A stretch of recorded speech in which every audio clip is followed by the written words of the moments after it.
Hey there, I'm Daniel, and this is totally unscripted. This is a pre-part, kind of, to what you're about to watch. So, what I've been working on for quite some time now, this whole project, I haven't written down the amount of hours, but approximately it has taken between 250 and 300 hours to complete. It's 7 well-edited videos. They are heavily scripted. They're all subtitled, so if you need that, you will find that as well. And yeah, what this all is basically sort of an introduction to the Pokemon games if you want to make the step from casual to competitive in a way. So hopefully you will find some more information on that by watching these videos. On screen you will find these arrows so that you can easily just jump to what part you would like to watch. In the description you will find the timestamps and so on. And yeah, you can always go back to the Pokemon Explained playlist, which I refer to quite a lot in this whole series. And the reason to that is that there will be future episodes. And whenever I finish a new episode, I will just release it and not just wait like 7 episodes in before I do anything. So yeah, I'm not sure if there's anything else I want to add on this. I just want to make it really fast. I've been working a lot. So hopefully you will learn something new. You will enjoy these videos. And be sure to let me know if there's anything you don't understand or would like me to explain, etc. And yeah, thank you for watching. Whoa! Hang on a second. I almost forgot to mention the most important part here in this pre-talk or whatever you want to call it, and that is a cloud called Klaus. I just want to thank him kindly for allowing me to use his remixes in the background of my videos, because all the 7 episodes that you're about to watch have music made by him. He's a wonderful artist, and I want people to just get to know him, his work, and appreciate it. So you can find links to his channel in the description, as well as a playlist with the different songs and remixes that was used in the background of all these 7 videos. So that was what I wanted to say. Huge thanks to Cloud Called Klaus. Be sure to check him out, because it's totally worth it, I promise. I listen to him almost every single day. I don't know why I'm saying that here, but yeah, I do. So yeah, hope you'll enjoy the videos. Thank you.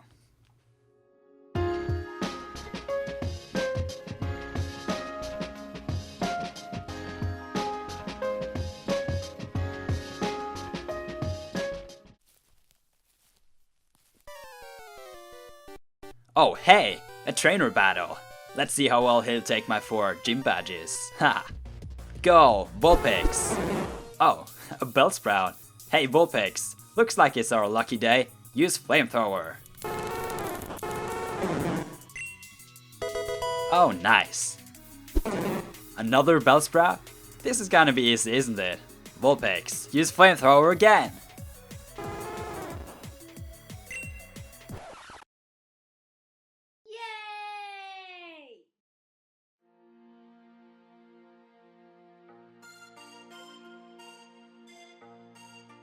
Hey there, I'm Daniel, and welcome to Pokemon Explained.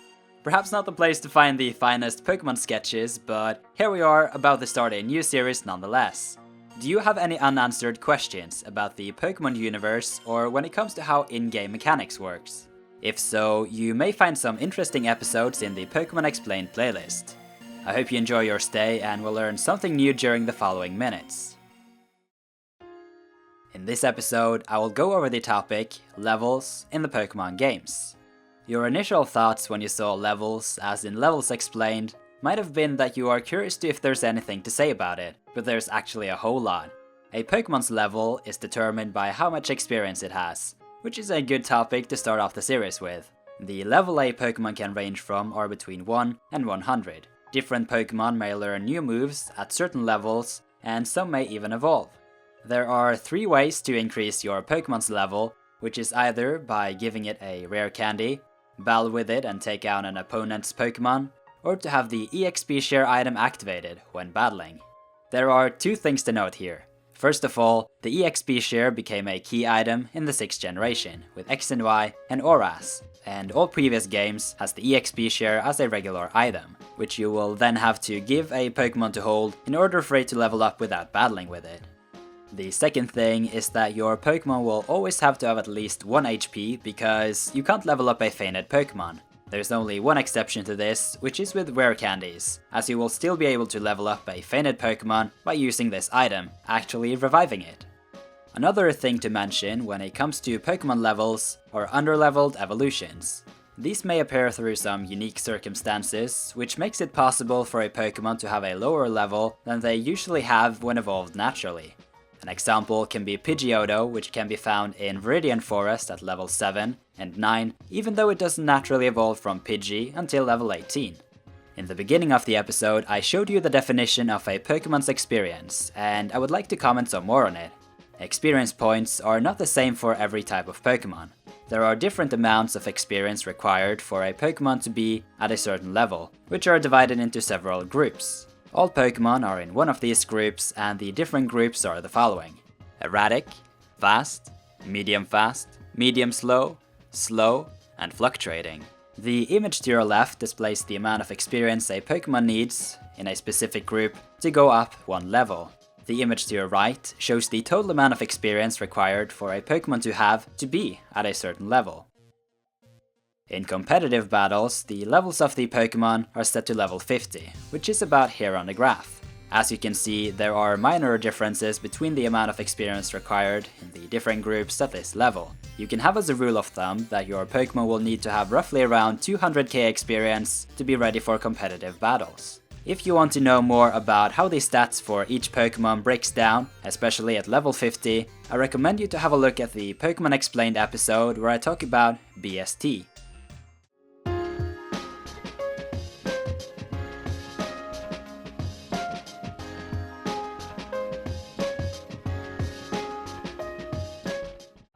Hey, did you know Magikarp is one of the Pokemon with the biggest potential in all of the 7 regions?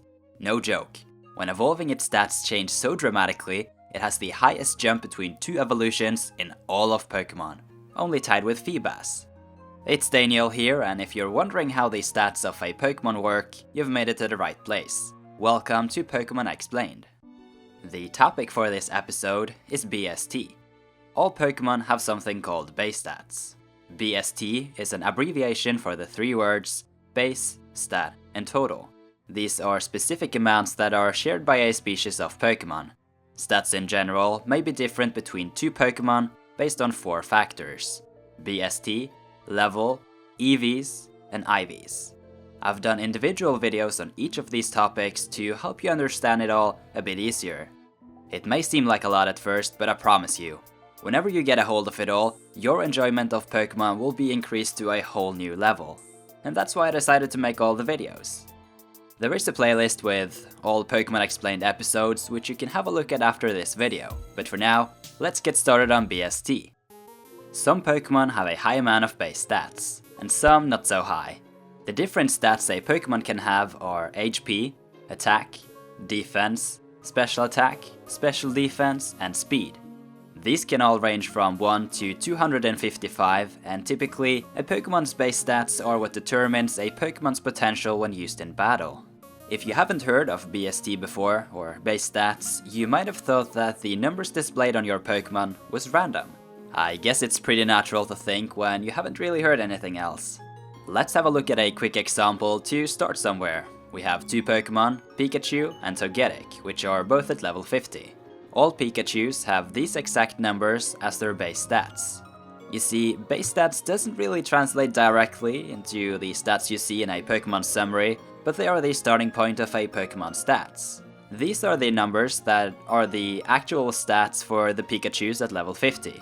Please note that these numbers are without considering other factors that change a Pokemon stats, but we'll get back to that later. You can also see that all Togetics have these numbers as their base stats, but that these are their actual stats at level 50. I think this is the most confusing part, that base stats doesn't really directly translate to the stats shown in a Pokemon summary.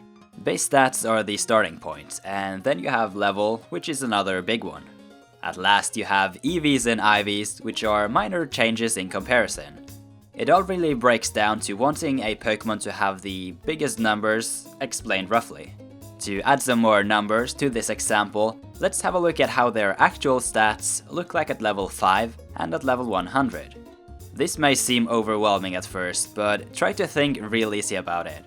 A Pokemon have 6 different stats, and they all have to start somewhere, and based on a Pokemon's level, you will see these come into effect.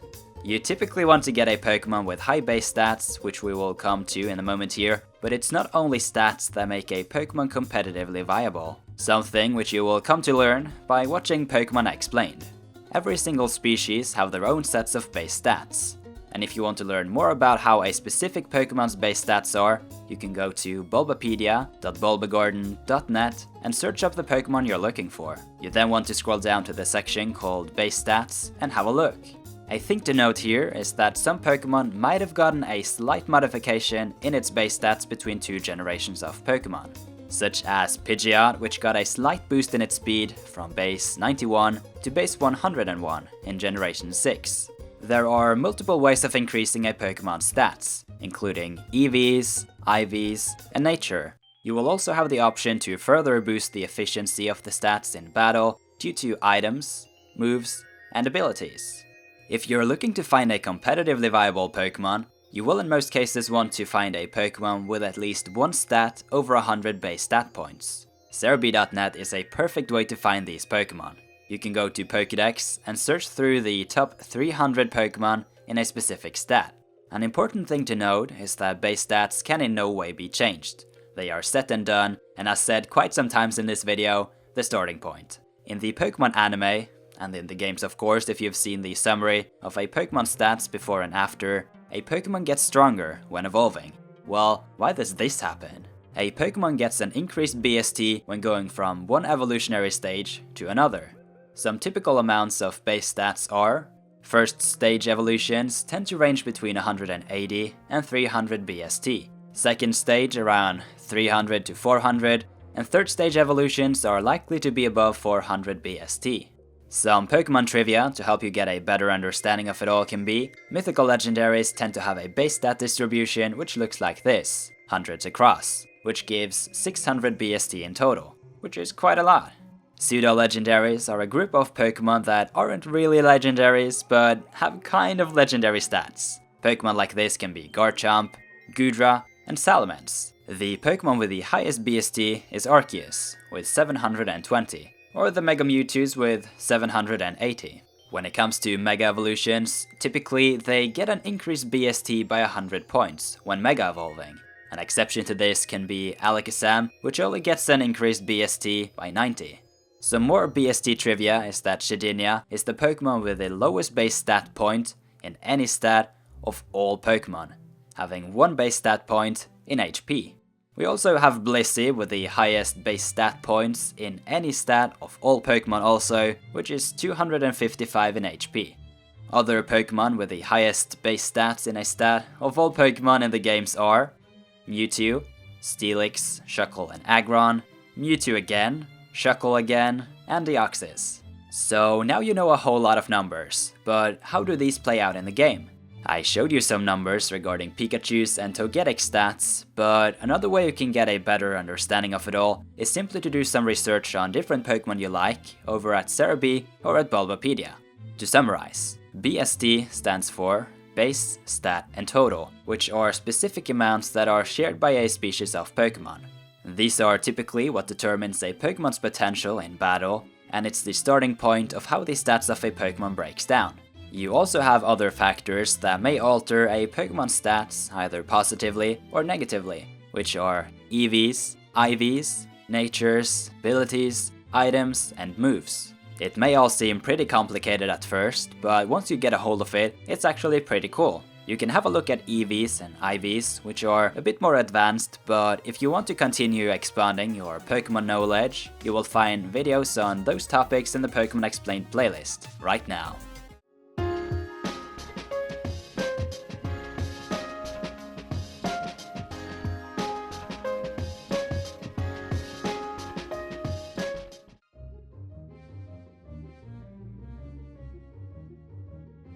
Haha. So you think you've got anything against my earthquakes and surface? Prepare yourselves to get wrecked.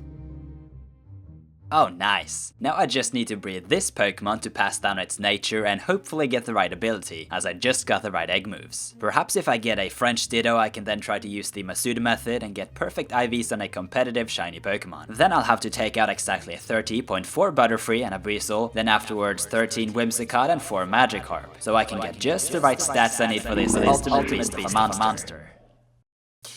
Well then, has Pokemon really become this abstract numbers game where you put in all this effort to hopefully win by a 50% chance? That is why I'm happy to welcome you to Pokemon Explained. In this episode, I'll cover the topic IVs. In the Pokemon games, there are a couple of hidden values that a Pokemon has. Among these are EVs, IVs, and happiness. IV stands for individual values, and EVs for effort values. EVs have been covered in its own video already, which I recommend you to check out after this video. Before you watch any further, I highly recommend you to check out the video about BST if you don't know what that is, and here's why. BST, EVs and IVs all directly influence the stats a Pokemon can have. As a Pokemon's BST is the starting point, it's therefore recommended to learn what that is first, before you continue expanding your Pokemon knowledge about IVs. People tend to get confused when they first hear about the two things called EVs and IVs. A way to simplify and explain the general confusion is that you can think about a number, let's say 100. What EVs and IVs are doing are simply to increase that number. Let's have a look at Honedge, which has 45 base HP. As a result, Honedge will have 200 HP at level 100. IVs are additional stat points that are added on top of a Pokemon's base stats. These additional stat points range between 0 and 31. What they do are to add one additional stat point to a specific stat at level 100. The Honedge you are looking at here is a level 100 Honedge with 0 IVs in HP, thus 200 HP as you just saw. Let's say we find another Honedge, but this one has 17 IVs in HP. This Honedge will then have 217 HP at level 100. What I've yet to make clear is that a Pokemon have an IV in each of its stats. These are completely independent from each other, which means that because you have a Pokemon with 15 IVs in HP, doesn't necessarily mean that it will have 15 IVs in attack also. I would assume that you've caught up on this already, but in case you didn't, well now you know. The way these stats are ordered are HP, attack, defense, special attack, special defense, and speed. Because of this, you may stumble across a series of numbers similar to this one. The part you just watched is essential for understanding IVs, and I recommend you to go back to the timestamp shown on screen right now, if you didn't quite get what I just showed you. If you've got it all right and it all makes sense, then let's continue. To further explain the effect of IVs, we need to have a look at another example, this time a Pokemon at level 50. A simple math problem shows us that the effect of IVs are cut in half at level 50. Even though a Pokemon may have 31 IVs in a stat, the effect will be lower because the Pokemon is not at level 100. What this means is that at level 50, the visual effect of a Pokemon's IVs are cut in half. If a Pokemon is at level 50 and has 31 IVs in a stat, it will gain an additional 15.5 points. Because a Pokemon can't have a half stat point, it will only get an additional 15 points when having 31 IVs in a stat.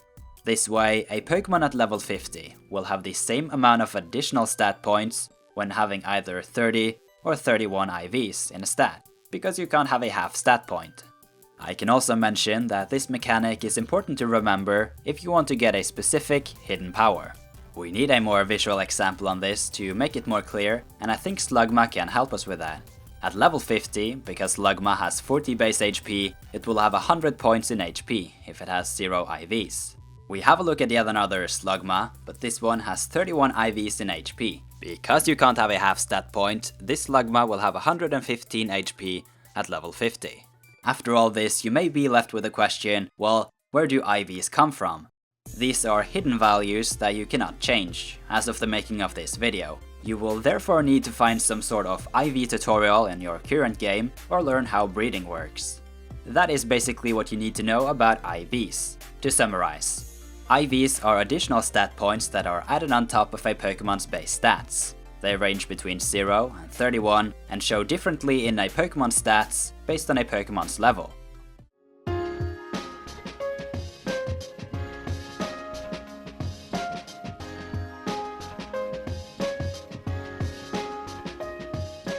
Good evening, beauties and gentlemen. Welcome to Pokemon Explained.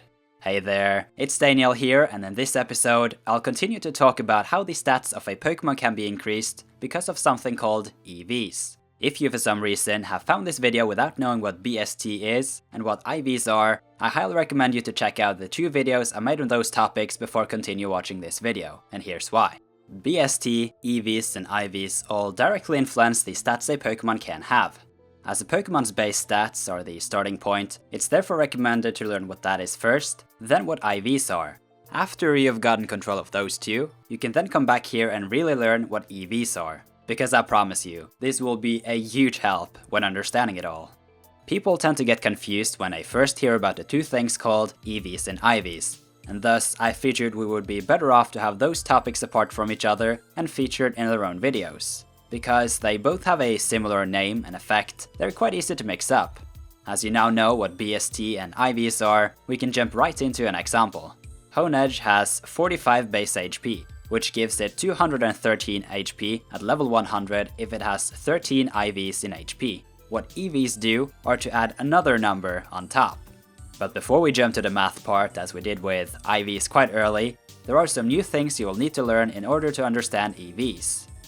A Pokemon can have a total amount of 510 EVs, which can be distributed in all of its 6 stats. The maximum amount of EVs a Pokemon can have in a specific stat is 252. How you want to look at EVs are that they are additional stat points you can put on top of whatever stat you may need them for. Let's go back to 510. As you can't have more than 252 EVs in a stat, that will leave us with 252 plus 252 plus 6. The numbers you're looking at now are 252 EVs in 2 stats, and 6 EVs in a final third one. How these numbers influence a Pokemon stats are that for every 4th EV a Pokemon have in a stat, the Pokemon will get 1 additional stat point at level 100. At times you may encounter this EV spread on a Pokemon, 252 plus 252 plus 4 plus 2. What this means is that in 2 of the Pokemon stats, the Pokemon has the maximal amount of EVs possible, which is 252. Then you have 4 IVs in a final third one. Because you need 4 EVs to make up for a whole stat point at level 100, the remaining 2 will never be used, leaving us with 508. If we go back to our Honedge, we can see that if we put 252 EVs in HP, our Honedge will have 276 HP at level 100. If it has 13 IVs and 252 EVs in HP. After all this, you are probably left with a question, well, how do you get EVs? There are multiple ways of getting EVs, and there are ways to remove them. The 3 ways you can do to get EVs are either by defeating an opposing Pokemon, using an item, or super training. If we start with how to get EVs and how it works when defeating an opposing Pokemon, it's easier to show by using a visual example. Here you have Pichu, Pikachu, and Raichu, and their respective base stats. The only stat we really want to look at here is their speed, because this is their absolute best stat. We then want to have a look at the stage these Pokemon are at in their evolutionary line, and we see the following: 1, 2, and 3. If you take out an opposing Raichu, you will get 3 EVs in speed. If you had taken out Pichu, on the other hand, you would have gotten 1 EV in speed, instead of 3. It's important to note though that not all EV yields are this easy, but the general rule is you get 1 EV for each stage of evolution the Pokemon is at, and the type of EV you get will be based on the opposing Pokemon's best base stat. An evolution line with a more advanced EV yield can be the Chimchar line. To find out what EVs you will get from a certain Pokemon, you can go to bulbapedia.bulbagarden.net and search up a Pokemon. You then want to scroll down and have a look at the section called EV yield. There are several items that can give a Pokemon EVs in a stat. These items can be found in 2 groups, feathers and vitamins. Vitamins are sold for 9,800 Pokédollars and will add 10 EVs to a stat. It's important to remember that the vitamins cannot raise a stat above 100 EVs or raise the total above 510. The picture on screen shows you which vitamin that increase what stat. There are 7 feathers in total, but only 6 of them have an effect on a Pokemon's stats. They will only give 1 EV in a stat and can be consumed up until the Pokemon either have a total of 252 in a stat or 510 spread across in total. The picture on screen right now shows you which feather will increase what stat. Last but not least, we have Super Training, which is a possible method to use in Pokemon X and Y and Auras to EV train your Pokemon. I will not go over how to EV train using this method in this video, but I thought I'd like to mention it as it is an option. It's also worth mentioning that there is an option in the Super Training feature where you can remove all EVs a Pokemon has by using a reset bag. The other way to decrease EVs is by using berries. These berries will remove 10 EVs in a stat for each berry that is consumed. A neat trick here for those of you playing in X and Y and Auras is that you can, by combining Super Training and a Pomag berry, get an odd number in HP. First off, you max out the EVs in HP, then use a Pomag berry to remove 10 EVs. At last you play one minigame in Super Training to increase the stat again with 4 EVs. What this does is to go from 252 EVs to 246. It's important to note though that this is really 244 plus 2, and that you have, by using this method, used your 2 spare EVs. There will be tutorials on how to EV train etc. here on the channel, though these will come at a later point. If you're watching this in the future, you may want to check the Pokemon Explained playlist and see if it has already been made.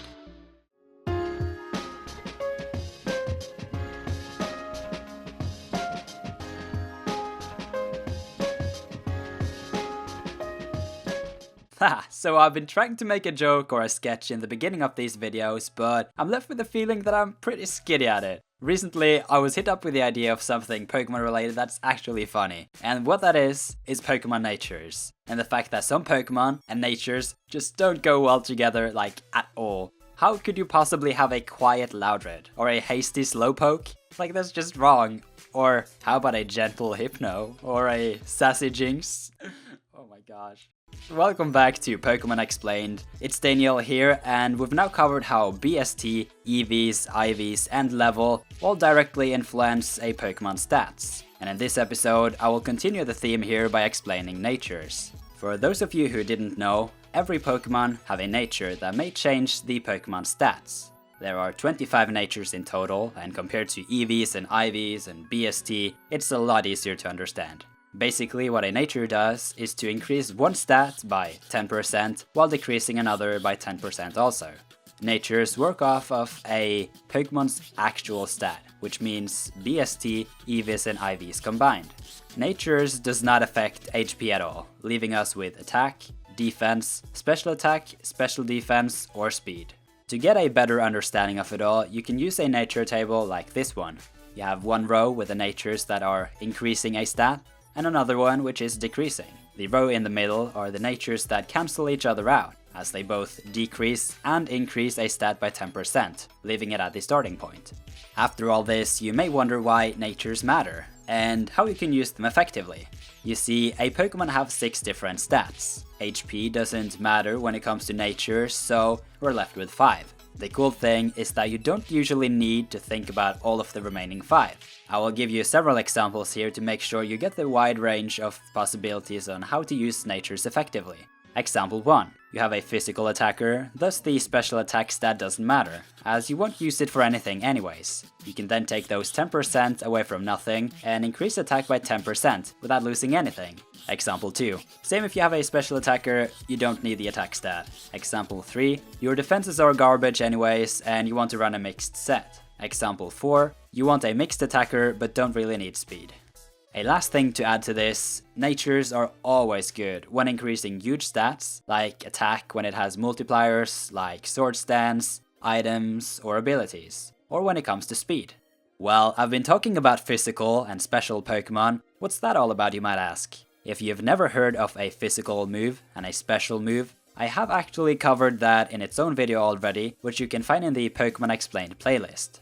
A cool thing to note when it comes to natures is that you can actually combine some fine EV precision to gain more out of your stats. I have not been testing this out a lot, as it's pretty difficult to accomplish, but it can potentially save you a couple of EVs if you know how those work. I can give you my super secret Togekiss EV spread here to show you what I mean, and you can go try this out yourself. At level 50, if you have a Calm Togekiss with 31 IVs in special defense and give it 36 EVs on top, you go up 2 stat points between 35 and 36 EVs. Pretty neat, huh?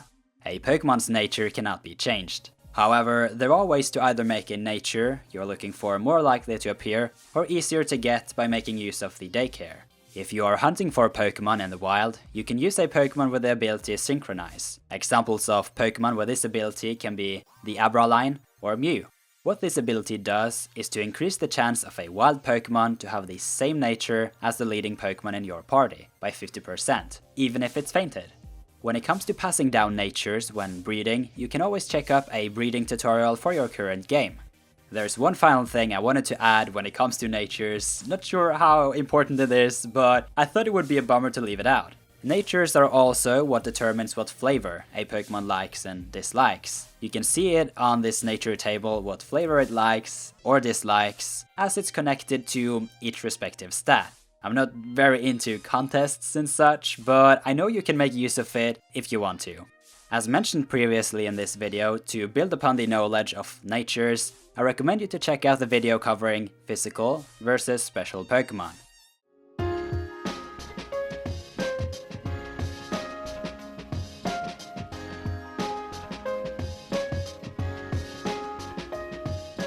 Hey there, welcome back to Pokemon Explained, the series where each and every episode has a random opening, followed up by some useful Pokemon trivia. Today's topic is abilities. When it comes to abilities, it's quite easy to understand. No fancy numbers and crazy mechanics, and really, in comparison to the rest I've covered so far, it's kind of straightforward. At the same time though, to remember the different abilities and utilizing them effectively can be very challenging. All Pokemon have an ability. Some does also have access to something called a hidden ability, which is nothing more than a fancy new name. The only real difference is that they tend to be a bit harder to obtain, and they do also have their own mechanic in breeding.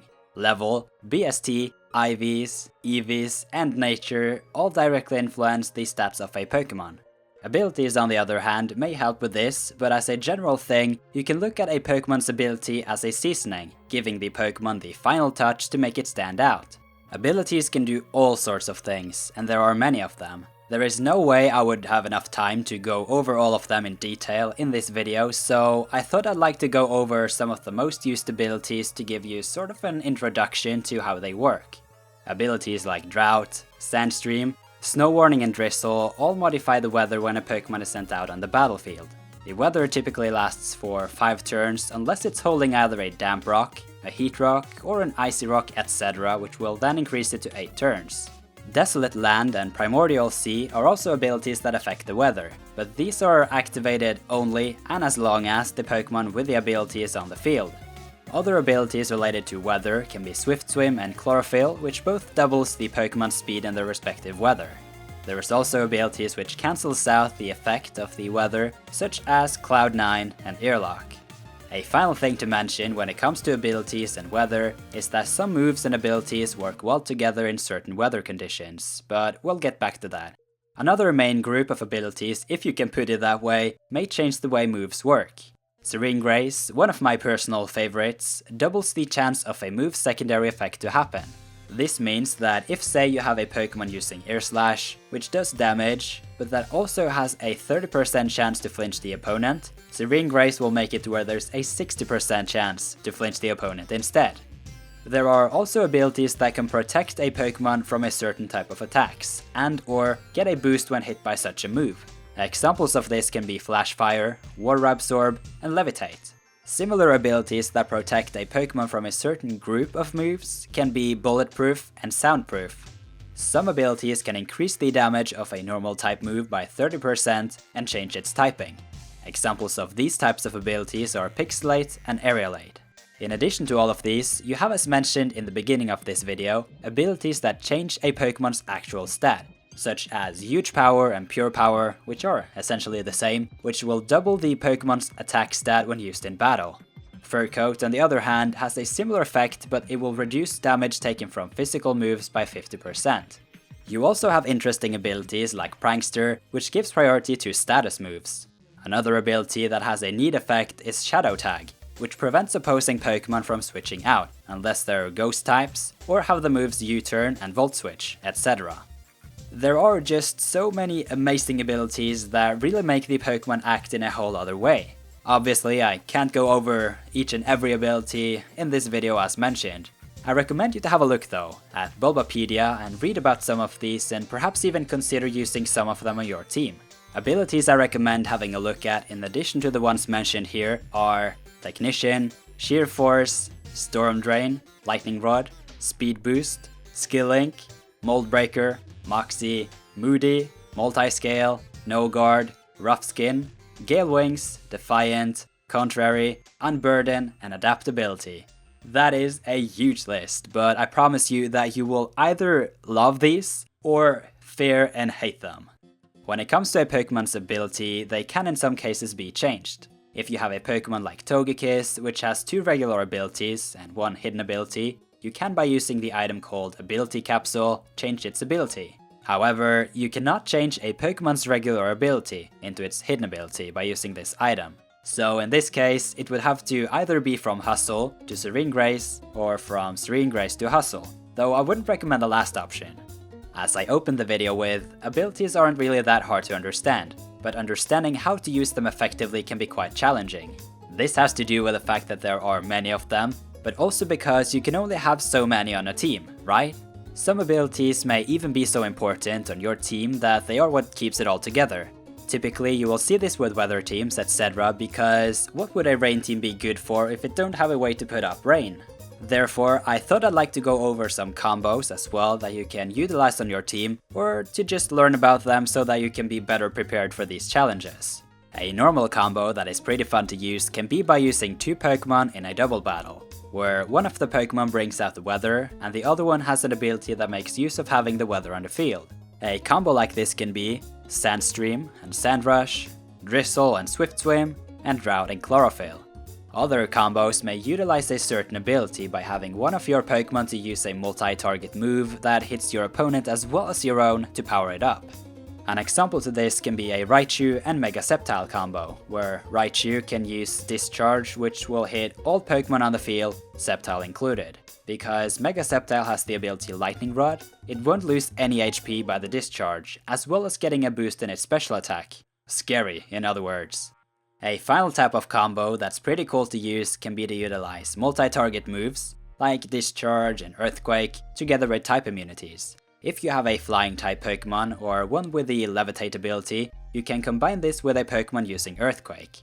Zapdos and Garchomp is a fun one where none of them will hit each other, even though they should've, if it had not been for the types and abilities that come into effect. I think I'll have to stop here and consider doing an in-depth follow-up video to this one where I'll go through all known abilities in detail.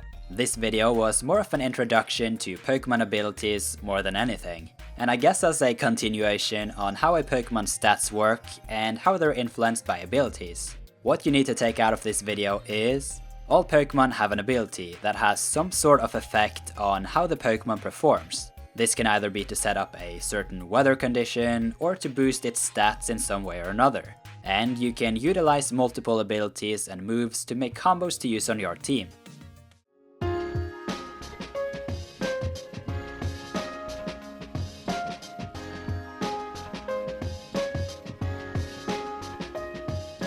Hey there, I'm Daniel, and before we start off this video, I just wanted to ask you kindly if you would consider sharing the Pokemon Explained playlist.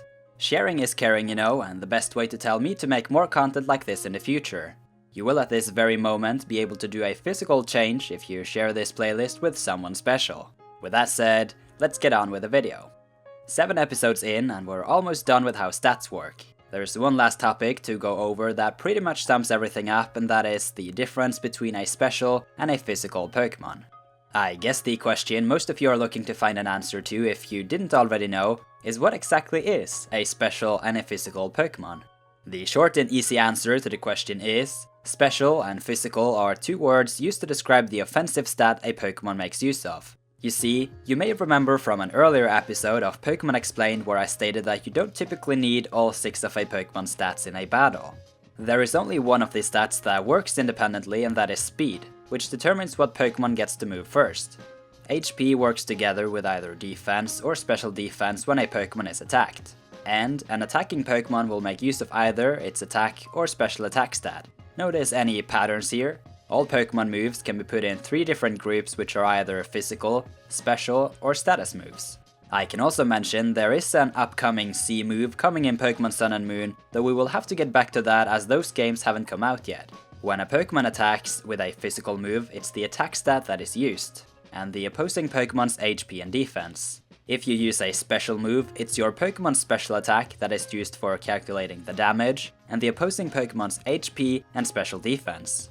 Why this matters is that you will in most cases want to make use of either a Pokemon's attack or special attack stat, and ignore the other. A Pokemon that makes use of its attack stat is called a physical attacker, and I guess you're now more than able to make an educated guess on the rest. You can make use of this in multiple ways, which we will go over in detail in the rest of this video. When it comes to physical attackers in general, they tend to be more present in the metagame. Swords Dance, Bulk Up and Dragon Dance are common moves used to increase a Pokemon's attack stat. Intimidate is an ability which lowers the opposing Pokemon's attack, unless it has the ability Contrary or Defiant. Other abilities that are relevant for physical attackers may be Pure Power and Huge Power, which both doubles a Pokemon's attack stat in battle. There is also an item that exclusively boosts physical attacks by 1 stage, called Choice Band. At last, there is a status condition that reduces the attack stat by 2 stages, which is if the Pokemon is burned. There's an equal amount of things to say about special attackers, though they don't quite have the same options. Moves that increase the special attack stat can be Calm Mind and Nasty Plot. The ability Competitive has the same effect as Defiant, but for special attackers instead. Solar Power increases special attack by 1 stage while Sun is on the field, and Lightning Rod redirects electric type attacks and boosts the Pokemon special attack by 1 stage also. There is also an item that boosts special attacks similar to Choice Band, called Choice Specs. Another thing related to the special stats that doesn't really apply to only special or physical attackers only is the item called Assault Vest. This item increases the special defense stat by 1 stage when held during battle. There are some more moves and abilities you may want to check up on yourself, and these summaries are only what I think is the most important to know. When it comes to battling and such, you may even want to combine both physical and special moves on a certain Pokemon, called a mixed attacker. The reasons for when you may want to consider this is when you need type coverage, the moveset plus stats allows for it, dodge stat decreasing factors, or simply to surprise your opponent. You see, running unconventional strategies may be the difference between losing or winning a battle. When you see Pokemon like Garchomp, Kangaskhan or Talonflame, you immediately assume that these will be physical attackers. And when you see Pokemon like Togekiss, Serperior or Rotom, you typically want to draw the conclusion that they are special attackers. But when you have Pokemon like Salamence, Greninja and Charizard, where you don't really know because they have the potential to be both, it's even more sketchy when they're mixed. You want to have ways on your team to deal with both special and physical attackers, but when you're put up against a mixed Pokemon, these options may not be optimal. I don't have the answer to this, since team building is something you never stop learning about because the metagame is constantly evolving. Pokemon in general is something you learn bit by bit, and you will increasingly over time remember more details on the Pokemon you encounter. A last thing to mention when it comes to mixing things can be for defensive Pokemon. If you have a special attacker that has the move Calm Mind, you may want to boost your HP and defense stats, simply because you don't want your defense to become a bottleneck, as your special attack and special defense will increasingly grow stronger as you repeatedly use the move. Another thing that's pretty similar with physical attackers can be that many have a high defense stat but lack special defense. You then may want to put on an Assault Vest to compensate the lack of special defense if you run a full-on attacker. Some final trivia can be that the special attack and special defense stats used to be in 1. In Generation 4, there happened something referred to as the Special Split. All games previous to Gen 4 has the special attack and special defense stats as 1, named the Special Stat. And as a result, a Pokemon with high special attack may have high special defense also, and the other way around. That was it for this episode. I hope you learned something new and would like to check out the other episodes on screen right now. More episodes will come in the future, but I hope you've enjoyed the episodes that's available for now. If you're new to the channel, why not subscribe and join our community? I'll leave you with that, and until next time, be your very best.